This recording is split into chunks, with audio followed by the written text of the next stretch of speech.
Imaginez une rivière, non pas d'eau, mais d'argent, qui coule de Paris, Bruxelles et Madrid vers le Maroc. Chaque année, plus de 120 milliards de dirhams arrivent, dépassant le tourisme et rivalisant avec les exportations de phosphate. Il ne s'agit pas d'argent d'entreprise, ce sont les économies durement gagnées des Marocains ordinaires à l'étranger, ingénieurs, travailleurs, commerçants. Leurs transferts de fonds sont une bouée de sauvetage, soutenant l'économie marocaine et fournissant des devises étrangères fiables. Mais une fois que cet argent traverse la frontière, il semble disparaître, absorbé par la vie quotidienne. Alors, où va-t-il? Construit-il des usines? Finance-t-il des start-up ou irrigue-t-il des champs?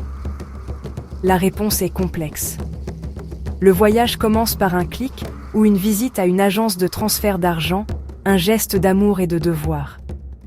Il paie les besoins des parents, aide les frères et sœurs à démarrer des entreprises ou achète des terres dans les villes ancestrales. Ces fonds sont profondément personnels, soutenant les dépenses quotidiennes, les soins de santé et l'éducation. Contrairement aux investissements étrangers, les transferts de fonds sont fragmentés, motivés par des motivations individuelles et vont directement aux familles. Le défi, comment le Maroc peut-il canaliser cette rivière de nostalgie pour construire un avenir plus prospère et durable? Les transferts de fonds des MRE continuent de battre des records, même en période d'incertitude. En 2025, un autre pic historique, preuve d'une diaspora plus connectée que jamais. L'Europe est en tête, notamment la France, l'Espagne et l'Italie, avec les Marocains qualifiés d'Amérique du Nord qui ajoutent une part croissante. Ce ne sont pas seulement des chiffres, chaque dirham est un sacrifice, un choix pour soutenir les êtres chers restés au pays. Le paradoxe, plus les Marocains réussissent à l'étranger, plus leurs liens financiers avec le Maroc sont forts. Les transferts de fonds sont un vote de confiance, un battement de cœur collectif qui résonne à travers les continents. Pour les familles, ce n'est pas seulement de l'argent, c'est de l'espoir, des opportunités et un lien tangible avec leur foyer. Cette marée financière est alimentée par l'émotion, la responsabilité et le désir de donner en retour. Lorsque l'argent des MRE arrive au Maroc, il transforme les paysages. Dans le Rif, le Souss et l'Oriental, de nouvelles maisons et des projets de construction fleurissent. L'immobilier est la première destination. Pour beaucoup, posséder une maison au Maroc est le symbole ultime de réussite et de connexion. Ce boom de la construction crée des emplois pour les maçons, les électriciens et les fournisseurs, stimulant les économies locales. Dans les zones rurales, ces projets sont souvent le principal moteur économique. Les transferts de fonds ne se contentent pas de construire des maisons, ils paient des salaires, achètent des produits d'épicerie et soutiennent les communautés. Parfois, les MRE regroupent des fonds pour des projets communautaires, routes, puits, ambulances. Ces efforts locaux comblent les lacunes des infrastructures publiques, souvent plus rapidement que les programmes gouvernementaux. L'impact est également social, meilleure éducation, soins de santé et mobilité sociale pour les familles bénéficiaires. Les transferts de fonds transforment non seulement les paysages, mais aussi les vies et les avenirs. Mais cette concentration sur l'immobilier a ses inconvénients. Une grande partie de l'argent est immobilisée dans des maisons utilisées seulement quelques semaines par an, des actifs qui ne génèrent pas de valeur continue. Les régions deviennent dépendantes des transferts de fonds, ce qui décourage d'autres industries. Si les transferts de fonds diminuent, les économies locales sont confrontées à une crise.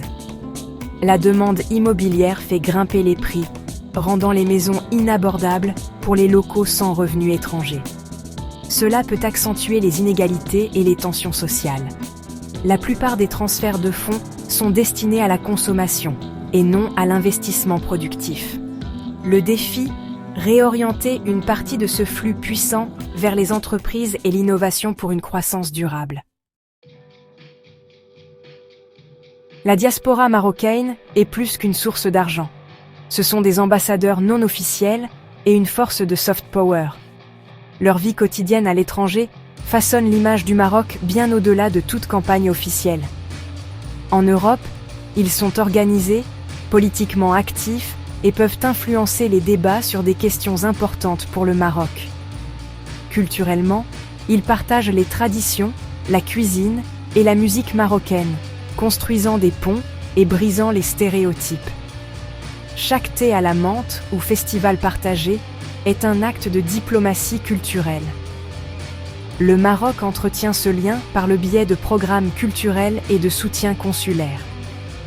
Comme l'a dit le roi Hassan II, ils sont un arbre enraciné au Maroc, avec des feuilles qui respirent l'air européen. Leur double identité renforce la position mondiale du Maroc.